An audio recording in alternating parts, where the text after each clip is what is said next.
Hello, horror fan friends, and welcome. My name is Crystal, and today we're going to be talking about 5 horror films that I am super excited about to see for the rest of 2022. Timestamps are on the bottom of this video if you want to skip around a little bit.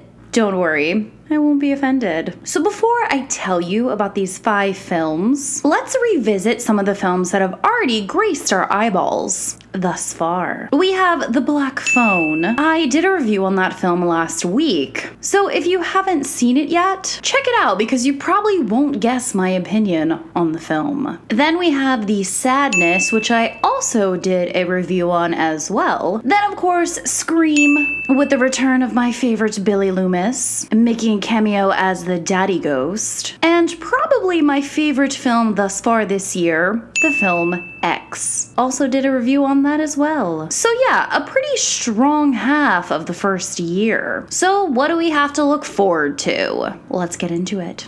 The first one on my list is Nope. I mean, of course I had to add this to the list, and the first one. With Jordan Peele carving his way into our little horror hearts. From his film Get Out to Us, I cannot wait to see his newest edition. There has also been a lot of marketing around this film. We have an entire website called JupiterClaim.com dedicated to the character in the film, Ricky Jupe Park. And the website was brought to life with Universal creating an actual amusement park with the same name. Not to mention all these little other Easter eggs we've gotten so far. What I love most about Jordan Peele as a director is there are so many layers and levels to his films. Yes, we have the gore, but there's something else to learn from each of the films. In Get Out, it was a visual reference to the Old South, primarily to slave labor. The horrors were literal, with casual racism. Then in Us, Peele delved into duality and how we as humans are scared of being replaced, and also how sometimes we have to look inward and might see the evil in ourselves. So I'm curious to see the lessons and levels Peele wants us to see with his newest film, Nope. And Nope is set to hit theaters this Friday, and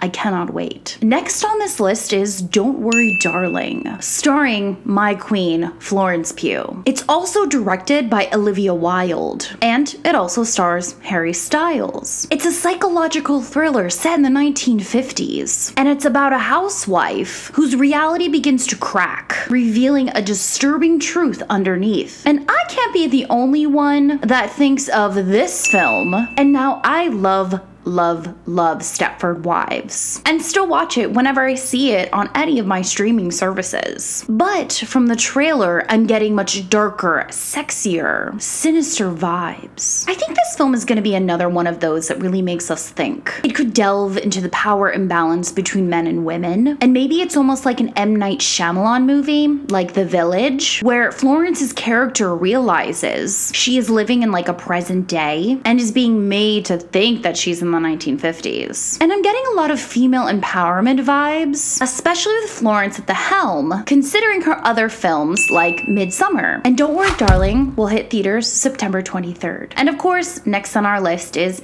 Halloween Ends. And guys, this might be a little controversial, but I'm getting a wee bit tired of Michael Myers. Now listen, do not come for me. I still love Michael Myers, but I'm hoping after this film hits theaters, Halloween does end for a little while. Let Michael Myers rest. Let him focus on himself. Of course, I am here for the carnage and the mayhem, but the storylines have just been a little meh for me. I feel as if I'm just watching to see how creative Michael Myers can be in killing the residents of Haddonfield. I don't mind that the directors and the writers are trying to weave in some kind of story between Laurie and Michael, but I don't know.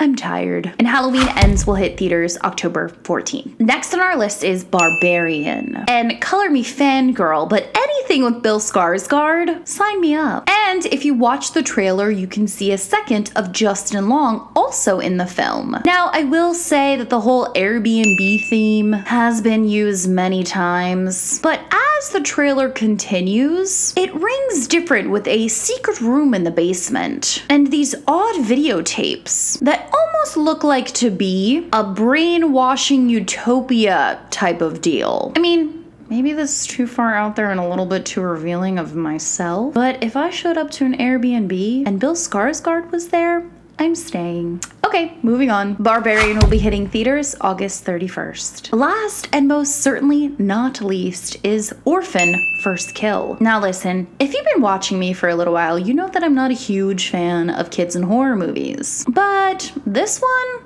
I don't really mind, considering Esther is not a kid. So the trailer was released last week, and it looks awesome. Now, I will say that it is following the same guidelines as the other film, Orphan. Esther infiltrates a family posing as a child. She likes the dad, wants to kill the mom. But considering we have Isabelle Fuhrman back as Esther, I really couldn't ask for more. From the trailer, it looks bloodier, scarier, and more gruesome. And that'll be in theaters August 10th. Let me know in the comments which film from my list you're most looking forward to. And also let me know if I didn't mention one that you're really excited to see. Also, let me know if you want to cover any of these as a review when they release. Alright friends, that's gonna be it for me in this video. If you like these kinds of videos, I have an entire playlist dedicated to horror movie reviews in the description box below. Thanks so much for watching, especially if you made it this far. And you can follow me on my social medias if you want. Links to those are in the description below. And of course, I'll see you guys soon.